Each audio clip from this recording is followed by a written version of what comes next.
This is J. Krishnamurti's sixth discussion with teachers in Saanen, 1967. What shall we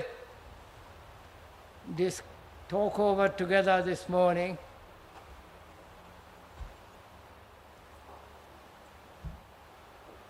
This is supposed to be an educational gathering, but as it has been announced,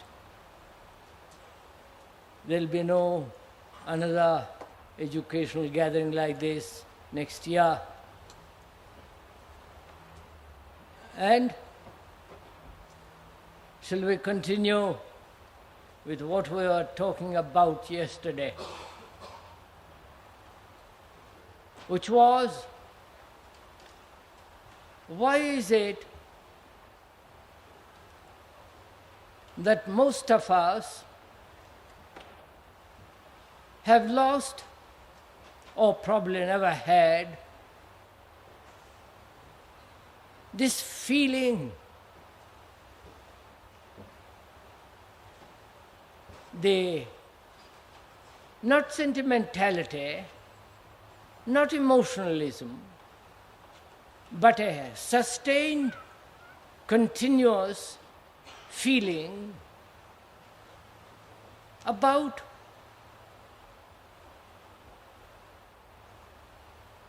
the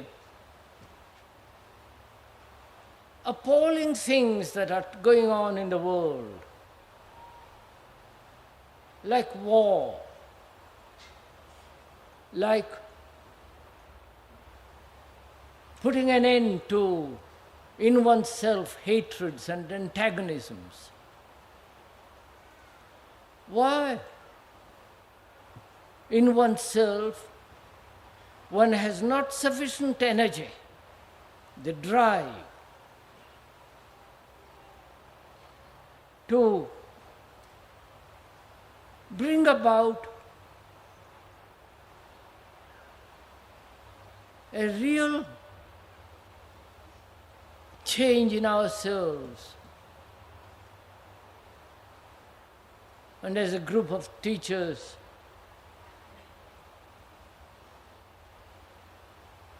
whose responsibility is much more than any other profession, why is it that they themselves don't feel sufficiently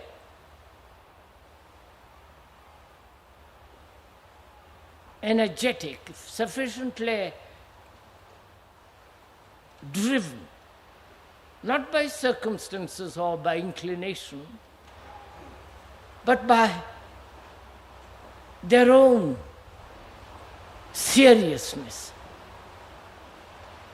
That's where we were more or less. This came to yesterday morning. Shall we go on with that, or would you like to discuss something else?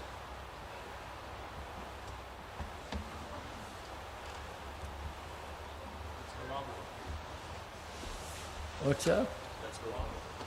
Let's go on with it.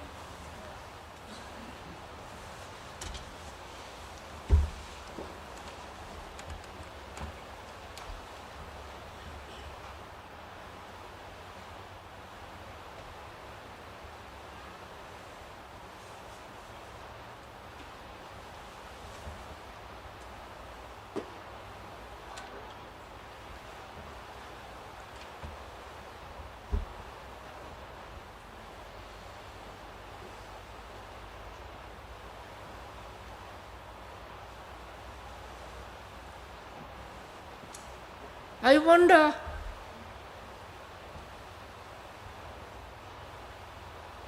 if we have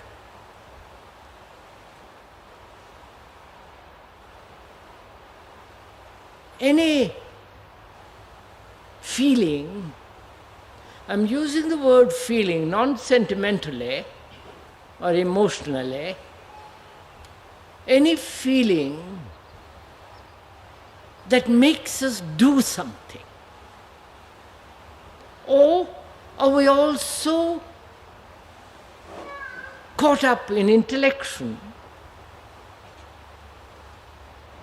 in the pros and cons of any given incident or demand, that we dissipate all feelings?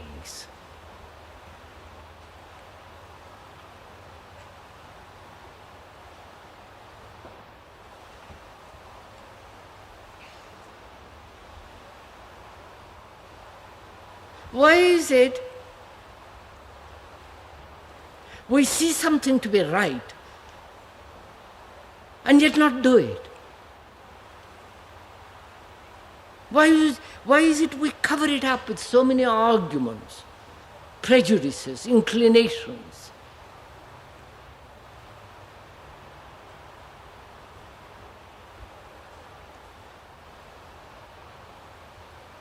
Take what we were discussing the other day, violence in every form, in which is also included this comparative spirit.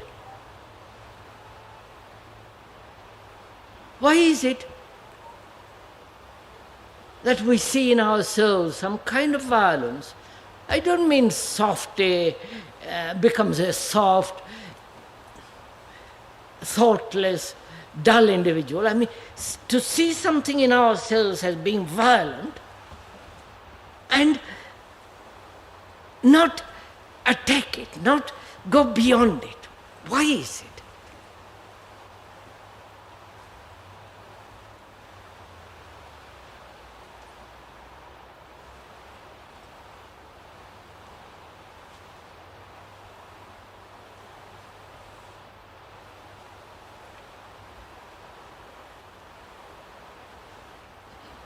You see, look, take what is happening in the world, especially in America, and it is spreading right through the world. The younger generation are taking to drugs and those drugs, psychedelic, that is the mescaline, marijuana, LSD and STP and so on. They want to have more feelings, they want to feel much more alive.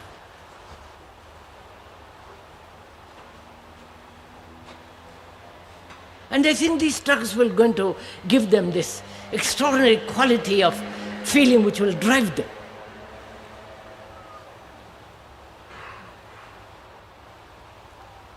I'm not at all sure these drugs don't destroy these feelings.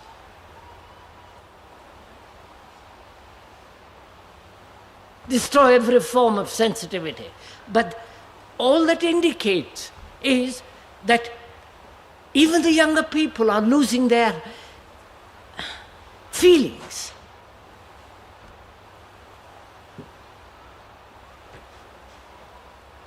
The older people, older generation, have lived through so much misery, brutalities of war, family troubles, old age, all the rest of it. So they say, well, I'm no longer capable.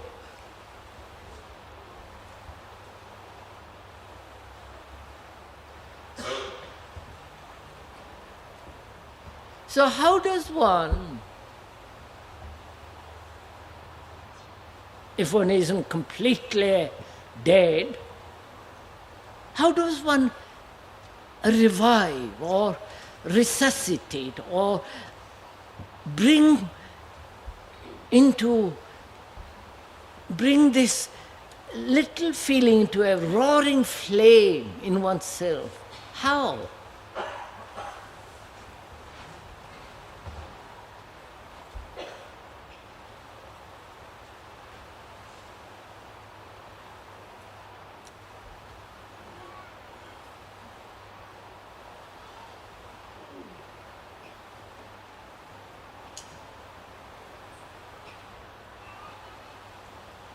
Because after all, not intellectual arguments, dialectical search for the truth in opinions, those will not change, those will not bring this energy into being. And how does one get it? How does one revive it?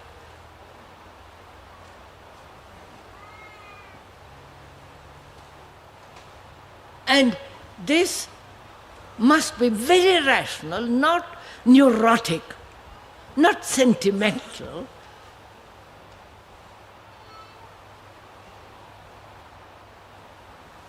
How does one set about it?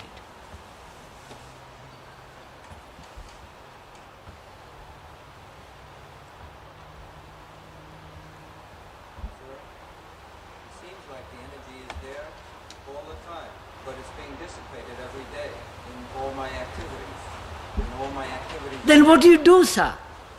The gentleman says there is energy, but it is being dissipated through daily activities. Then what do you do?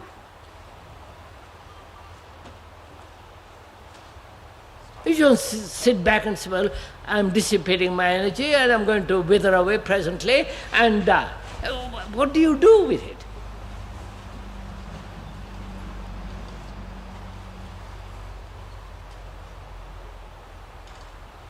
I don't know, sir, this is becoming really a very serious problem throughout the world.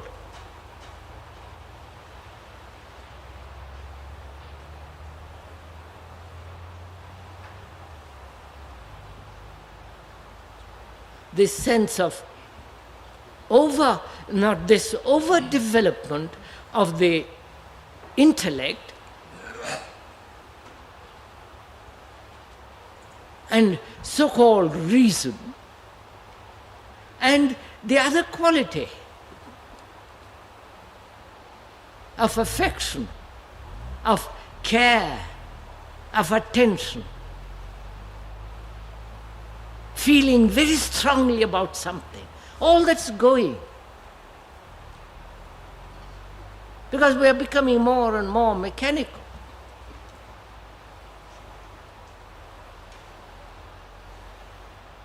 Now, how does one, knowing all this,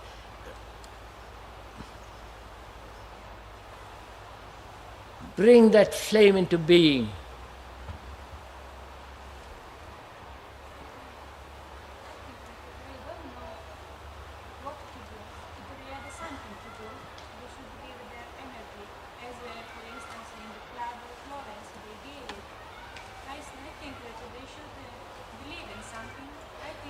No, madam. They should believe in something. Something, of course, always good. Something, we have lost all belief, which used to give us some kind of energy and a drive, and now we must believe in something good. Good Lord, we have talked about belief sufficiently. Nobody believes in anything anymore, quite rightly too. They don't believe in the inventions of the priests and their gods. Nobody believes in leadership. Younger people, people who are alive, thinking, watching the world events, they're not bothered about politicians and the priests and beliefs and dogmas. They've all finished with all that. Yes, I mean, for instance, believe in a school. No. Not believe in a school. Then we're not talking the same language. Madam, you understand our question. Belief has produced horrors in the world. There have been good beliefs in God, belief in doing good to others, belief in converting the heathen to Christian love, charity, and all the rest of it. It has produced appalling wars. So, I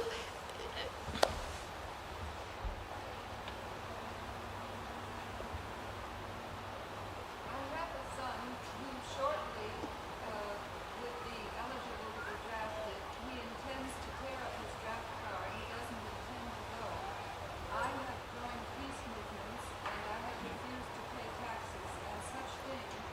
I feel the responsibility within myself. I feel that I really am responsible, and that's and I can only start right where I am now at any given moment. all right. The questioner says, my son, who is eligible to draft this conscription, has burnt his card. He refuses to join the army. And I myself am a pacifist, and I refuse to pay tax and all the rest of it. Will that solve the problem? Will my refusing to pay tax solve the problem? Will my, just follow to the very end, will my refusing to buy a postage stamp in order, you understand, which goes to war, will my refusing to travel, because you pay tax there,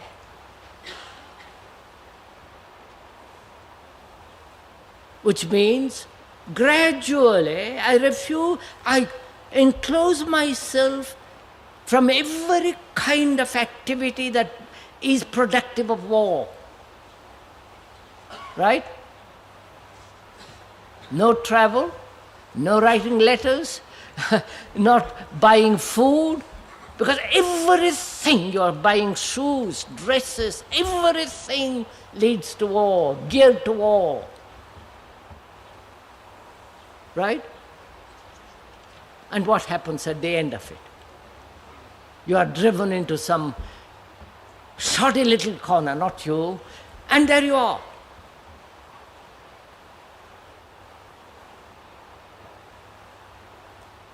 Seems to me the issue is much wider and deeper than not paying tax or not buying a stamp. That's why I'm here. Sorry, that's why I'm here.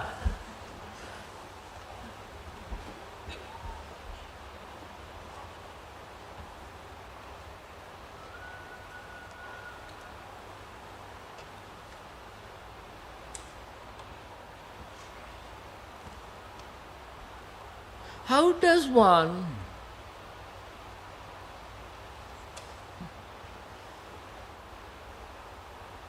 bring about not a narrow vision of life, but a deeper, wider feeling for life? The causes of war are many, aren't they really? Nationalism, this economic competition, our education, the way we live,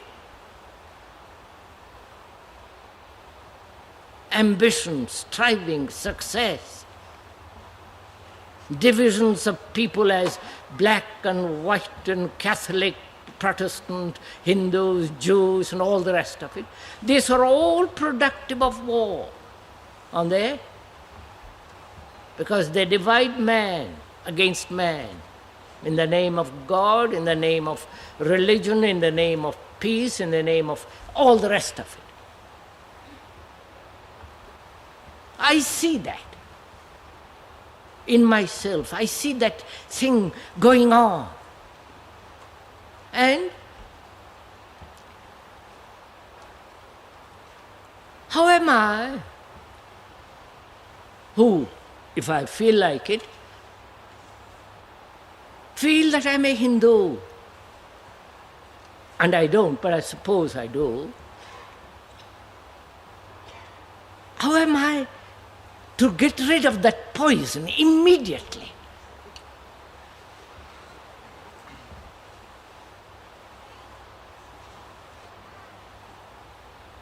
And that The urgency of it is so great because that is what is destroying the world. The fragmentation of mankind into various kinds of types, all that. How am I to break down this destructive, corrupting poison, put away from it completely? So that I no longer think as a Hindu or as a Catholic Protestant, all the rest of it, communist. How? Reason can't do this. Reason will show me how necessary it is to be naturalistic. And so on and on. So there needs to be another quality.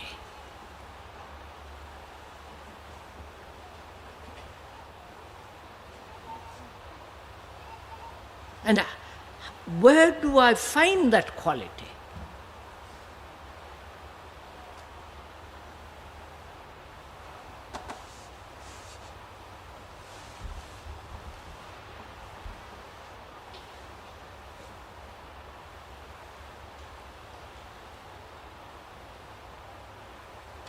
Doesn't one have to start with questioning the energy-absorbing activities in which we engage constantly every day? Shouldn't one question the activities of every day? Haven't you questioned? Yes. And then what? It becomes very dangerous because you have to find that you have to be, a lot of these things are very insignificant and you have to give them up. One finds, the speaker says, not me, the other speaker, there are lots of speakers, that it becomes dangerous watching this everyday activity. And then what? Be caught up in some little activity of a school or of some other thing?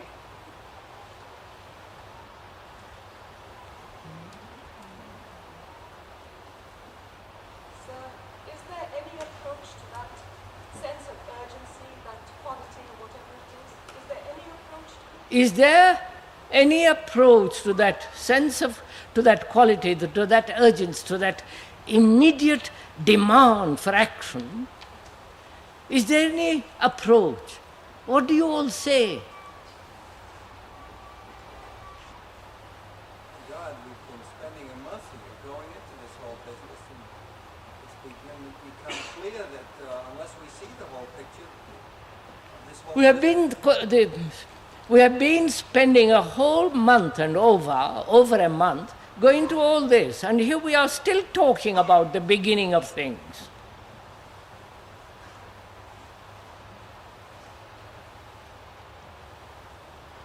What do you all say?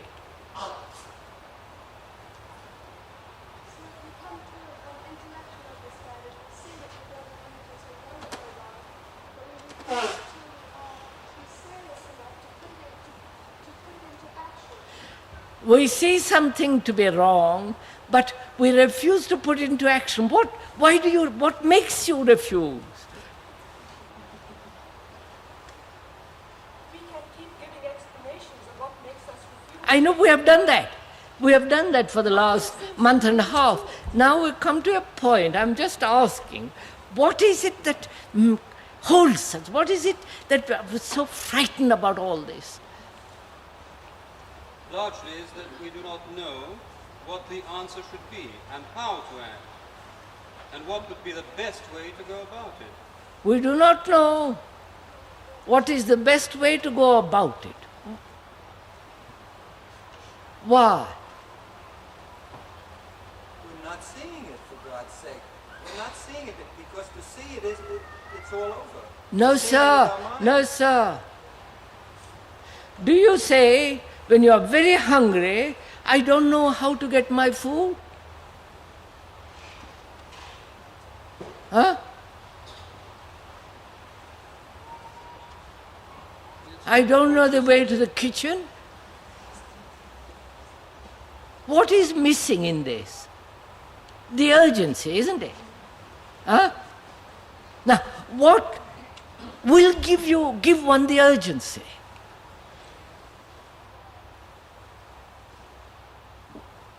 Don't give explanations again. I see that I have no urgency. That is the question.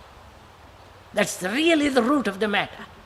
I don't feel the urgency of action.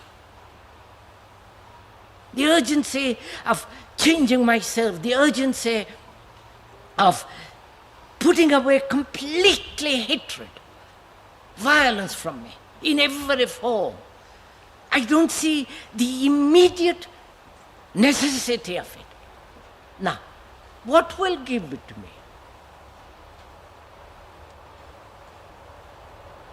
We'll wait for that train, please.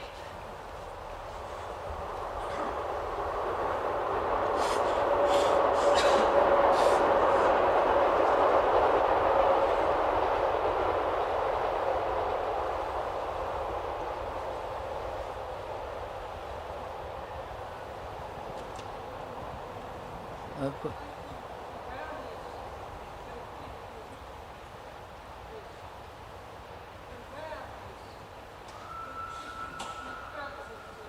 Come on, madam. Awareness will keep you in the urgency. Awareness will keep you in the urgency, but that's an explanation. How, madam, you're just giving one explanation.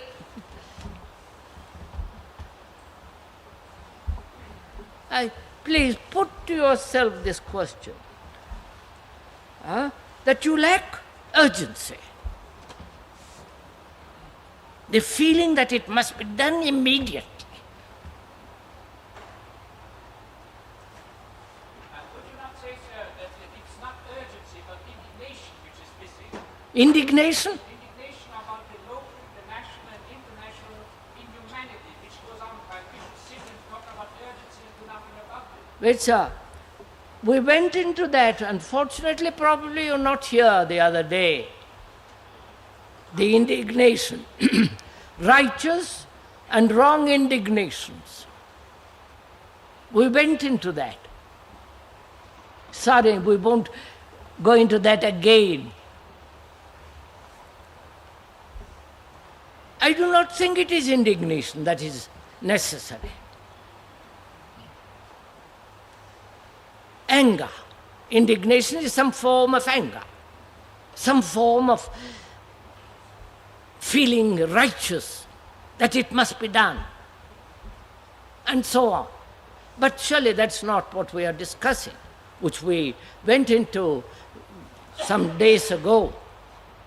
What we are discussing is, I see something that must be done, and I don't do it. This is why you have no indignation. Otherwise you would identify enough with the people who want to do it and use your reason as well. The reason might give you the strength and direction, but the indignation must give you the strength. I think so. As negative as you are. I am afraid, sir, that perhaps you may be coming here for the first time and saying that I am negative. I am afraid it would be rather waste of time to point out what we have already gone over several times. So if you don't mind, sir, since this is your first time, we would rather continue with what we were discussing the last few days that we met here, and not go back to something that we have already thrashed out.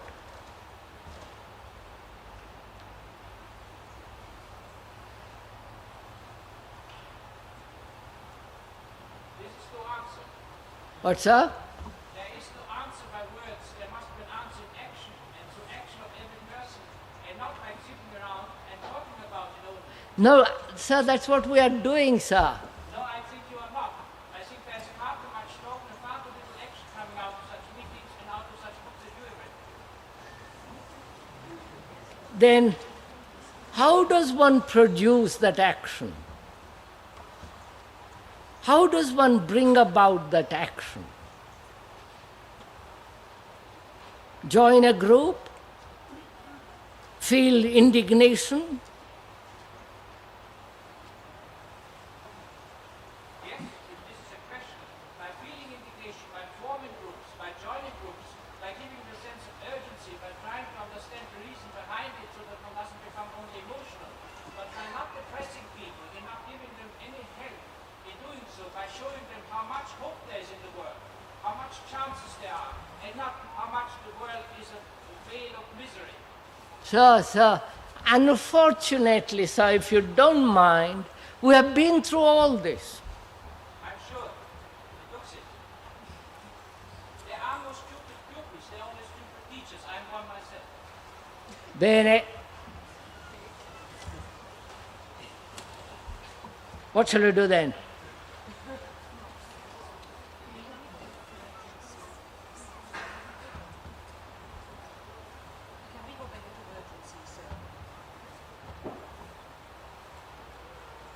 You see, that's the unfortunate thing about this. One comes in casually, hears some kind of few words, hasn't followed all that we have said, the immediate demand for action, the necessity for action, what kind of action, we have been through all that. And yet people don't act. It is a problem not only in this tent, but right through the world. Is this the fault of the pupils or the master? It's not the fault of anybody. It is the fault of the master. There is no, sir, there is no master or pupil in this tent. Every teacher is a master whether he likes it or not. He has responsibility for I am afraid, sir, this kind of discussion doesn't lead anywhere for you and me to discuss this. I, discussion before and it led nowhere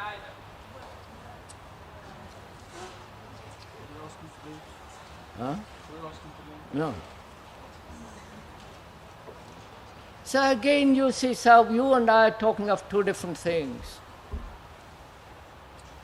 We have been through all the question of authority, in which there is, and as long as there is authority of any kind, spiritual, psychological, especially, there must be a teacher and a pupil. And such division prevents freedom. And it's only in freedom that there can be action. So this we have been through. If you don't mind, sir, since it's the first time that you are here, please either go with us or don't go with us. And I leave you to your deliberation, Dr. which I think you are quite right, I shouldn't be here. Beg your pardon? Bene.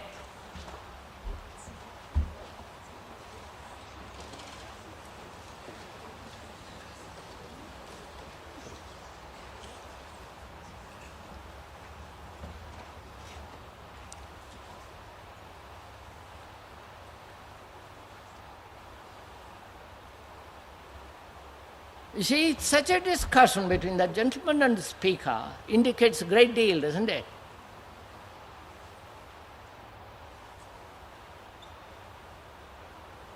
One comes with a prejudice, for or against. Or one comes with a conclusion that this must happen.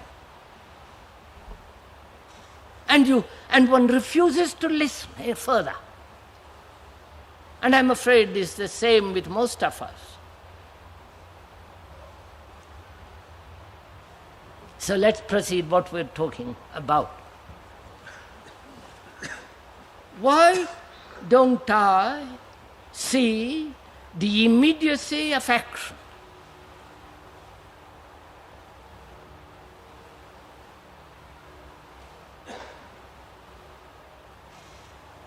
Why?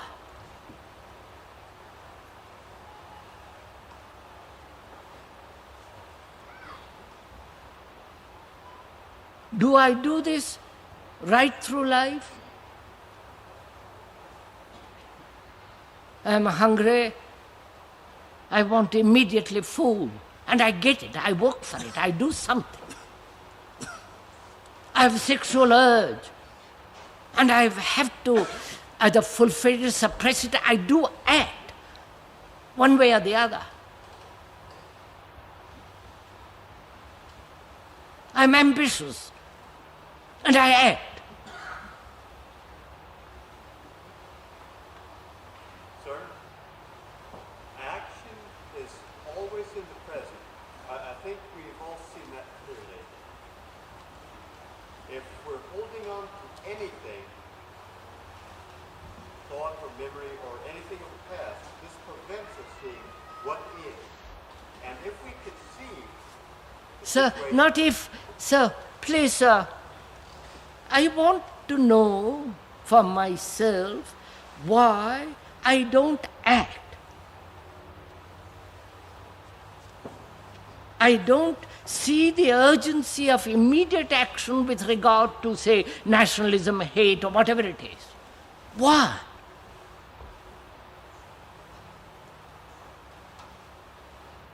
Your explanation that I lack energy, that I am not this or that and that, has no meaning. The fact is I don't act. What will make me act? Seeing. And you see, you're going to give me a lot of explanations. We have been through all those explanations for the last month and a half. At the end of it, I'm still where I am. That I lack the energy, the urgency that makes me act.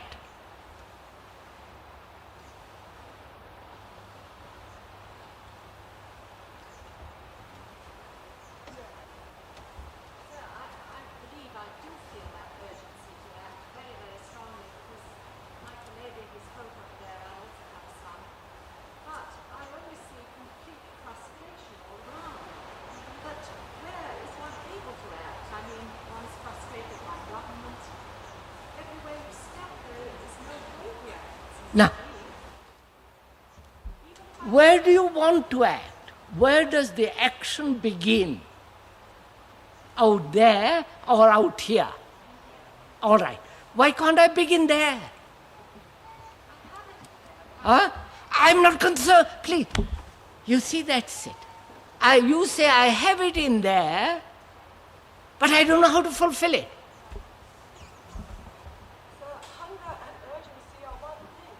Huh? Hunger and urgency. When one is hungry and urgently hungry, it is one thing. Of course. But that lady asked a question, which is, I feel inwardly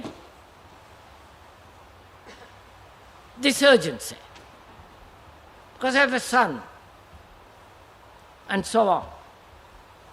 And I have no means of acting, right?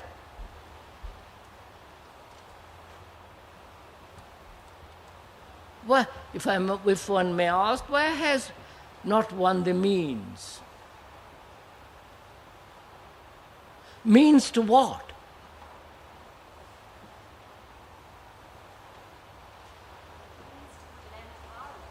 Huh? Means to put an end to violence. In whom? Huh? In myself. How can I put an end to violence in you, in another?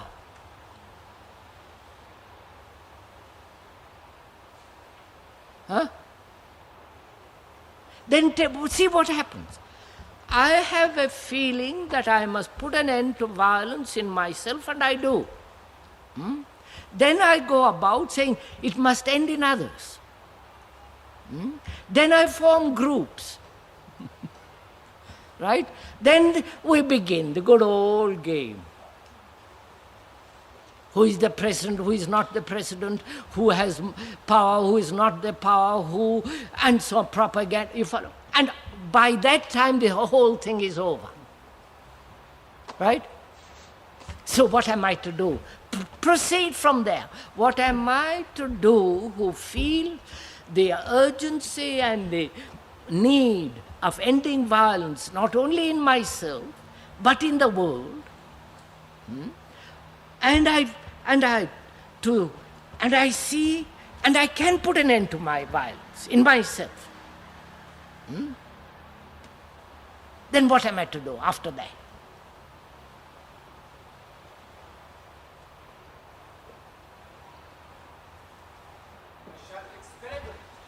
Huh? I shall experiment the effect of my attitude. I shall experiment the effect of my attitude. You will experiment with the attitude that I have. This is not an attitude, sir. God's sake.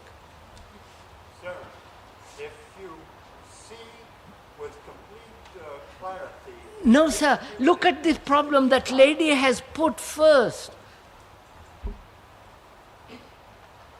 I think I have put an end to violence in myself. Because I feel it very strongly and I have put an end. Then what am I to do after that? Because I see violence all around me. You follow? My nation, my neighbor, my husband, my wife. I see everything around me. And I say, what am I to do? Don't we ask that question because we actually are violent? Sir, take it for granted. She says she's not. She hopes she's not. If we weren't, we probably wouldn't ask the question. I think I would, sir. Or I'd say I'm not violent, and I'm very clear about that matter. I am not violent. You follow, sir? And yet I say, this world in which I live must be changed. It's a natural response. My brother or my son gets violently angry. I say, for God's sake, I must, you follow? So what am I to do? Proceed with that, sir. And what to do is an urgency.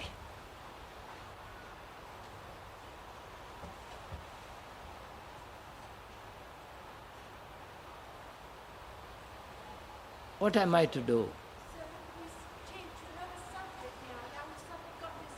No, please, you go into this, you will see it will include great many other things. Sorry, you will see it. What am I to do? Certainly not form groups, right? Because that will lead nowhere. Sir, for violence there must be a reason. No, madam, we are pursuing one thing for the moment. That is, I think I am free of violence, and I see that I must also help to reduce violence in the world. That also is an equal urgency, right? Then what am I to do? You can't do anything, sir, if you don't see clearly what to do. Oh, for God. All right, so then what am I to, how am I to see clearly?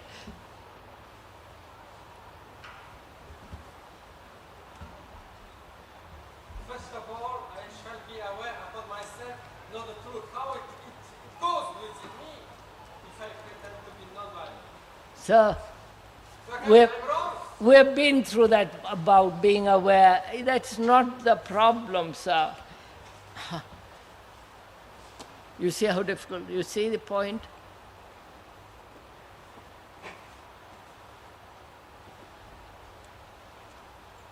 Sir, perhaps on a large international scale, there may be nothing you can do, but in your own life. What is my life?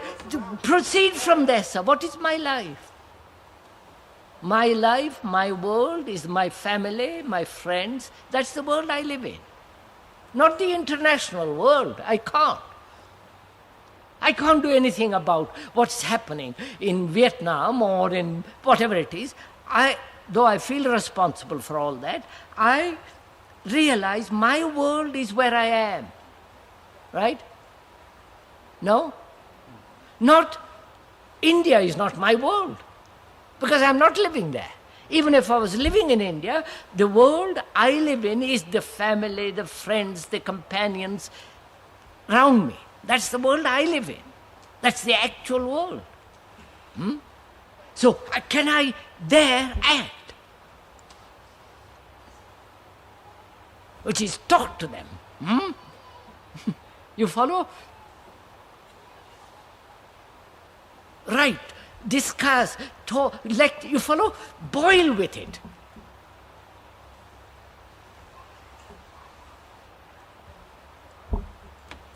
After all, that's what's taking place here now, isn't it?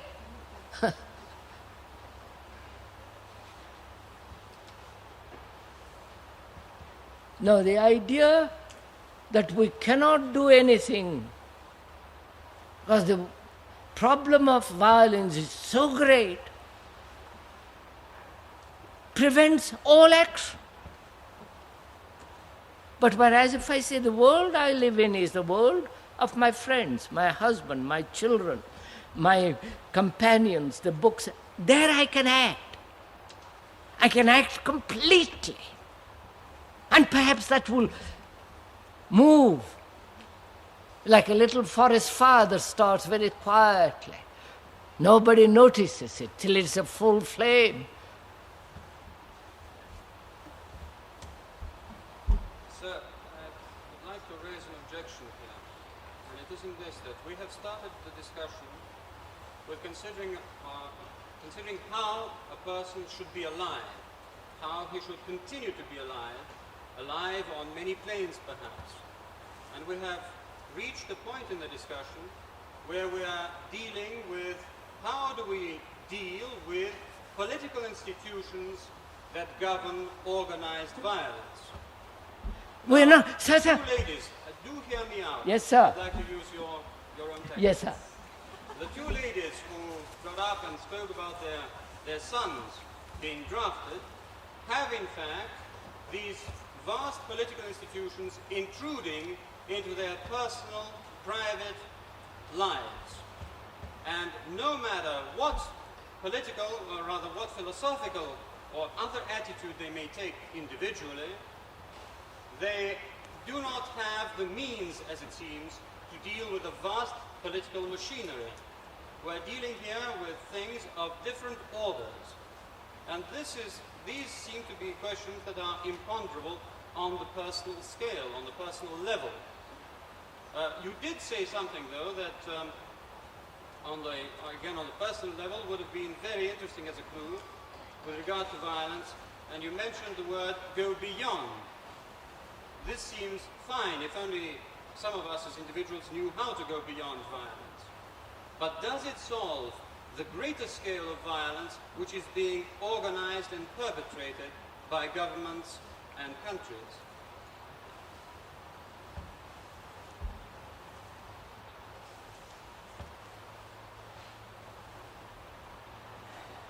Sir, to go into question which you have raised, which is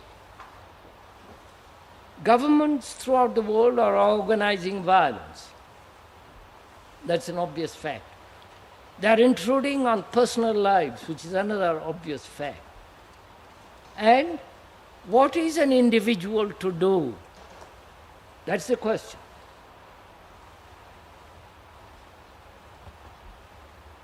What can I do against this powerful military machine of government? What can I do?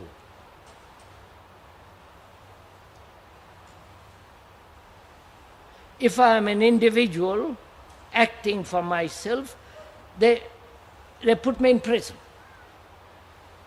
If I belong to big organizations like, I don't know, there are a great many organizations like the Quaker, like Jehovah's Witness and dozens of them, then they pay little more respect because of votes behind it. And If I'm a writer and I express these feelings, there'll be hardly any publisher who will accept this. So gradually I'm made a prisoner. Though I don't actually be put in prison, gradually the walls of organized society closes around me. This is what's happening in the world. And what can I do? All that I can do is start a little far. I can't tackle the vast governmental organizations.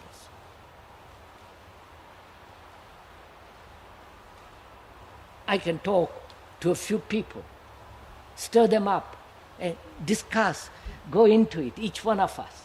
You follow, sir? And so begin that way. Everything begins on a small scale, has to. Like Buddhism, Christianity in its origin, not now, when it was beginning, it was a very small few people who felt tremendously about these things. They were never concerned, saying, my God, what are we going to do with vast governments? There were societies like the Essenes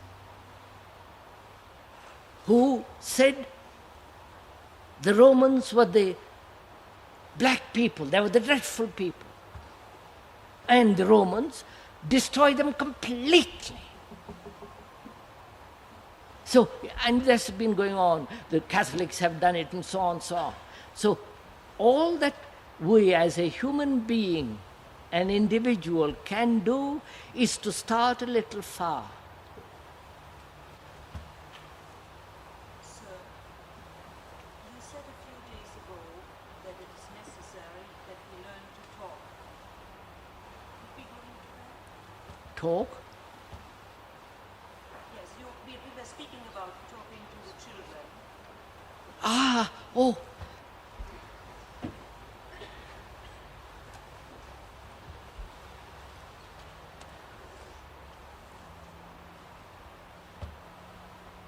I don't know, we went into that a little bit the other day. It is this question of a relationship between the child and the teacher. They to awaken, how to awaken the intelligence in the child. Intelligence being freedom and all the rest of it. Not just dogmatic assertions and forcing him to conform and all the rest of it. How is a teacher to awaken this intelligence in the child? We said through dialogue, through questioning, through exchange of ideas, going in, encouraging the student to have no fear in asking questions.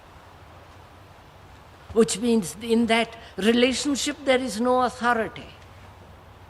As the teacher who knows much more than the other fellow and therefore assumes a position of tremendous authority. And so on. We went into that little. Do you want to go into that again? Sir, can't we go back to what's basic? We have to understand where we get the energy from. Where do we get the energy? Huh? Where do we get the energy to act? I wonder if that is the right question. You have the energy to walk from here to your home, right? You have the energy to eat. You have the energy to fulfill your particular pleasure, haven't you? Well, there it is. When you want to do something, you do it. And you have any amount of energy.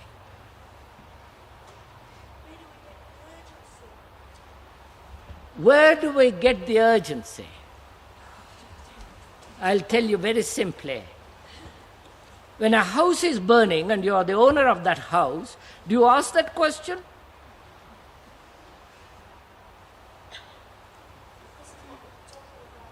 That's what I was saying.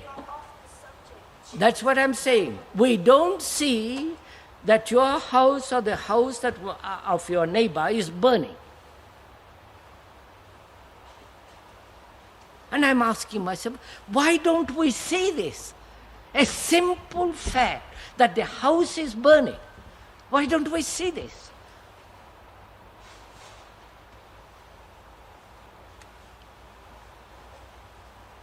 Sir, I would suggest that it is largely because of the inadequacy of the quality of our being. I know that is, we are inadequate. We are in ourselves so petty, small, inadequate. Therefore, we don't see this big thing taking place. Now then arises, how am I, who am such a shoddy little entity, to break that thing? We're back again the same problem. It's not a question of size, it's a question of quality. Yeah, quality, same thing, sir, quality. My quality of my being is very small, very little, hardly any quality. There's a lot of quantity in it, but very little quality. And that little quality can't act. So how am I to make that quality so vital, so important, so great that it will act? It's the same problem, back again.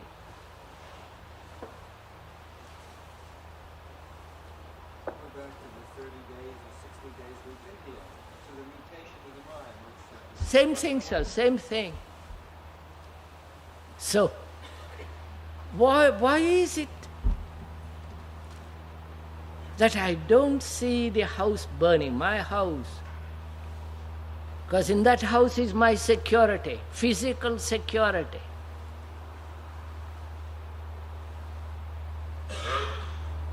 Why don't I see that?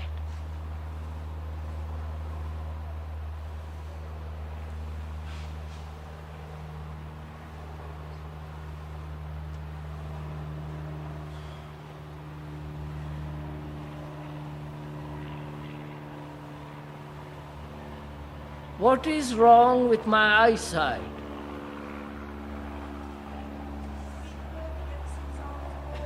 Huh?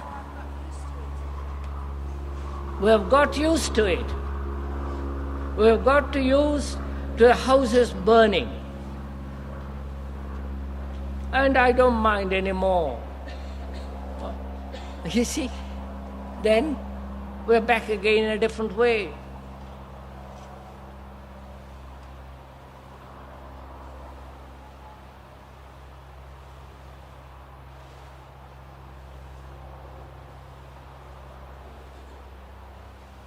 Sir, if we're looking somewhere else, if our interest lies in a completely different direction, then obviously we can't see. We're being completely blind. We are looking in a different direction. And the answer is not in some direction, but in ourselves. Right? Yeah. Now, why don't I see to live peacefully in this world, for me, I'm not talking about anybody else, for me to live peacefully in this world, I must live at peace with myself. Right? Or what peace? We have already gone into that. Now, why can't I do it? I'm not looking elsewhere. Because I feel if I can live at peace with myself, I'll create a wave that will go on. Now, why don't I see the urgency of living at peace with myself? Or rather, not with myself, having peace. Peace be.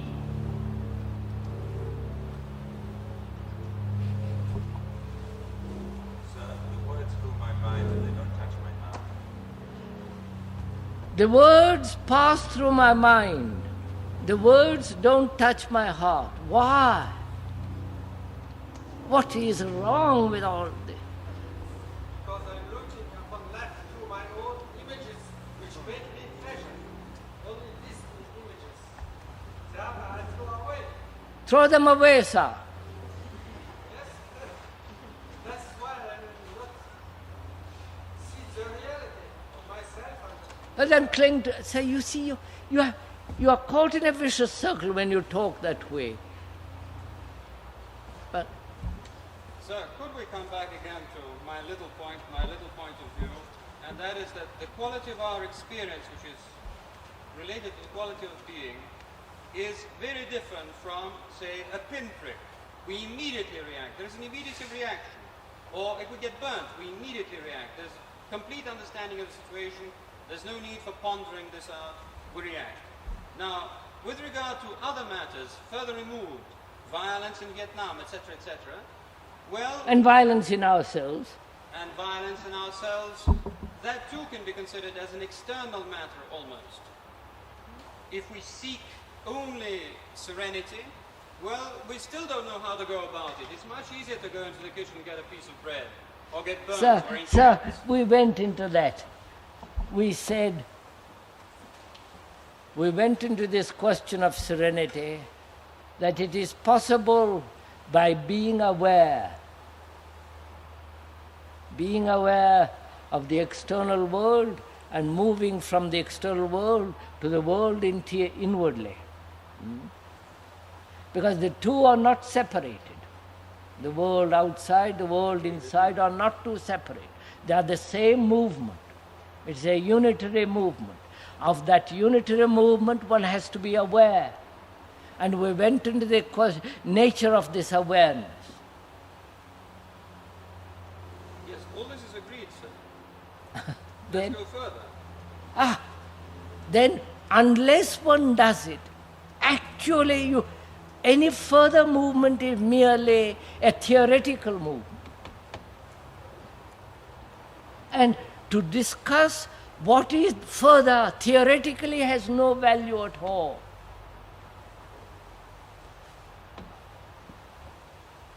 It might, however, sir, have value to tell us perhaps from your greater experience in these matters as to whether we should try to concentrate on a matter we can deal with. We went into that, sir. Well, I see you've been into everything. Yes, sir. We said, take what is. Take what actually is taking place in you and move from there. So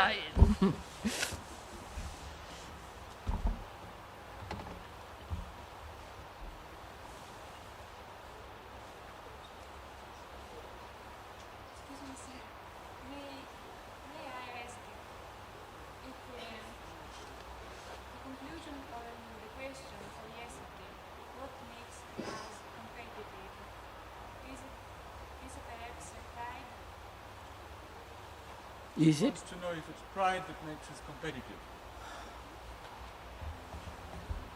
Is it pride that makes us competitive?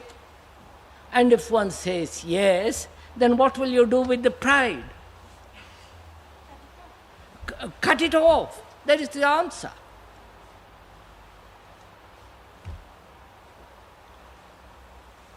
Well, I better stop. It is time, isn't it? We'll continue tomorrow. It will be tomorrow will be the last meeting. Thank God, you'll probably say, and also say thank God.